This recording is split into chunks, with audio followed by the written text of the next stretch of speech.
Balancing the budget as a single parent. Nobody likes to talk about budgeting, but it's very important to create a budget and build a savings. Creating a budget and savings gives you freedom. Yes, freedom. I remember always being afraid of not having enough money to pay bills and/or losing my job. Once I created a budget and savings, that fear didn't go away completely, but it felt good knowing that I had money to pay bills and a savings account just in case something happened. Let's build a strong family foundation. Be open and honest with your children. One of the most stressful aspects of single parenting is managing your family's finances.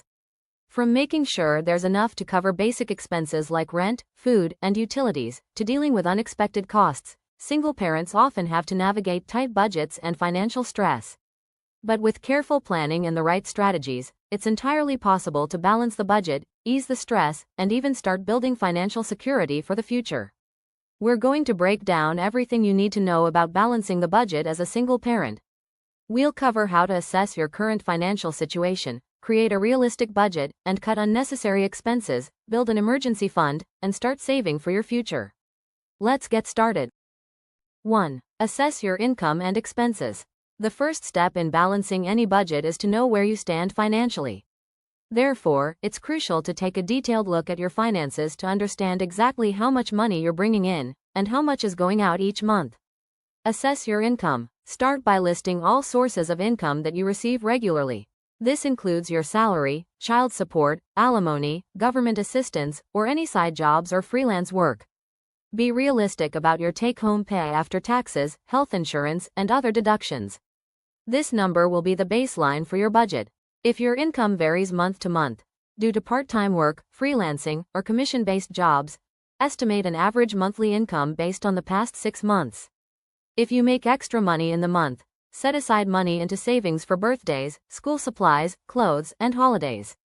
List your expenses. Now it's time to go through your monthly expenses. Start with your fixed costs, which are the non-negotiable bills that you must pay every month. These include rent or mortgage payments, utilities, electric, gas, water, internet and phone bills, transportation, car payments, gas, insurance, childcare or school fees, groceries.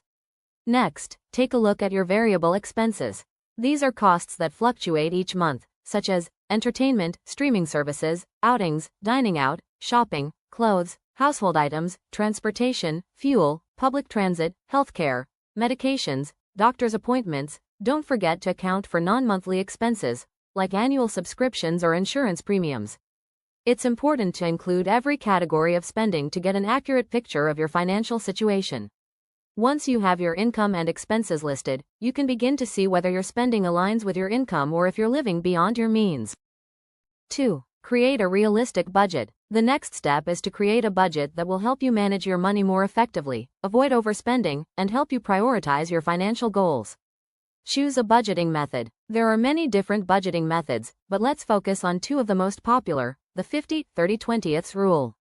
This is a simple budgeting rule that divides your income into 3 categories: 50% for essential needs, rent, utilities, and groceries, childcare, 30% for discretionary spending, entertainment, dining out, personal items, 20% for savings and debt repayment, emergency fund, retirement savings, paying off credit cards. This method helps ensure that you cover your essentials, while also allocating funds for future savings and personal expenses. However, you can adjust the percentages based on your needs. For instance, if your rent is particularly high or you have large childcare expenses, you might need to allocate more than 50% to needs and less to wants. Zero-based budgeting. With zero-based budgeting, every dollar you earn is given a specific job. At the end of the month, your income minus your expenses should equal 0.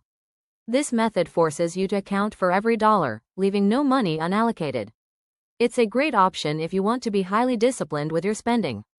Track your spending. Once you've selected a budgeting method, the next step is to track your spending to make sure you're sticking to your plan.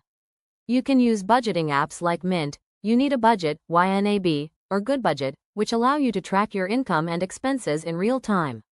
These apps can help you set up your budget, categorize your spending, and see where your money is going each month. If you prefer a more hands-on approach, you can create your own budget spreadsheet or use a physical notebook. Whatever method you choose, tracking your spending regularly is crucial to staying on top of your finances. This is the feature I used because I felt that if I wrote it down, it felt real. 3. Cut unnecessary expenses. As a single parent, you may have limited income, which means you may need to make some tough decisions when it comes to reducing your expenses. Cutting unnecessary spending can free up money that can go towards savings, debt repayment, or other important financial goals. Review your fixed expenses. Some of your fixed expenses, like rent or mortgage payments, may not be easily changed. However, you can take a look at other fixed costs to see if there's room for savings.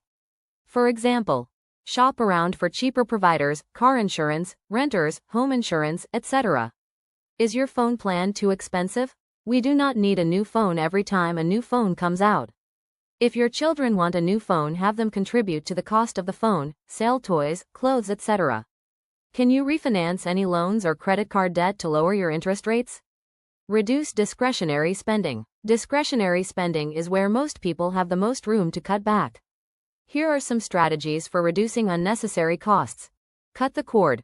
If you're still paying for cable TV, consider switching to a streaming service. Services like Netflix, Hulu, or Disney Plus are often much cheaper than traditional cable. Meal prep. Cooking meals at home is significantly cheaper than dining out. Try meal planning and prepping ahead of time to save both time and money during the week. You can also make use of bulk stores or discount groceries to lower food costs. Limit impulse purchases. Try to avoid impulse buying by giving yourself a 24-hour rule before making any non-essential purchases. This allows you time to think about whether you really need the item. Find free or low-cost entertainment. As a single parent, it's important to have fun with your kids without breaking the bank. Look for free or low-cost entertainment options, such as local parks and playgrounds. My children loved playing at the park. They would play on the playground and we would have a picnic. Community events. I took my children to a lot of outdoor events or church events. Library programs and book clubs. I wish I would have taken my children to more libraries. Reading to children beginning in the womb is very important. Free or low-cost museums. Planning fun, inexpensive activities can also help you bond with your kids and create lasting memories. 4. Build an emergency fund. One of the most important aspects of balancing your budget as a single parent is building an emergency fund. An emergency fund is money set aside specifically for unexpected expenses, like car repairs, medical bills, or job loss. I wish I knew this when my children were little. Why an emergency fund is essential. As a single parent, you're responsible for everything, and unexpected costs can throw off your entire financial situation. Having a buffer in place will give you peace of mind and protect you from going into debt when things come up. Aim for having at least $500 to $1,000 saved as an initial emergency fund. Once that's established, you can work towards building up 3 to 6 months' worth of living expenses in a high-yield savings account. This will help cover your basic needs in case of job loss or any other unexpected financial hardship. This is tough but very rewarding once you have an emergency fund established. How to build an emergency fund. Start small if you need to. Even if you can only save $20 a week, it will add up over time. To make saving easier, consider setting up automatic transfers to your emergency savings account each month. Treat this as a fixed expense, just like your rent or utilities. 5. Save for the future. While managing your current expenses is important, it's also essential to start saving for the future. This includes retirement savings and saving for your children's education. Retirement savings. As a single parent, it's easy to put off saving for retirement when you're trying to make ends meet. But the earlier you start, the better. Consider opening a retirement account, such as an IRA or 401k, and contribute a percentage of your income each month. Even small contributions can add up over time, thanks to compound interest. If your employer offers a 401k plan with a match, take advantage of it. It's essentially free money for your future. Saving for education. Saving for your children's education is another important goal. Opening a 529 college savings plan can help you save for college in a tax-advantaged way. You don't need to save a huge amount every month. Just setting aside a little bit regularly can help you build a strong foundation for your child's future education. 6. Take advantage of financial assistance. As a single parent, you may qualify for government assistance programs or other financial help. These programs can help ease the financial burden, whether it's covering food costs, healthcare, or childcare. I remember applying for food stamps, Medicaid, and childcare when my children were little. I had no choice. I am so grateful it was there when I needed it.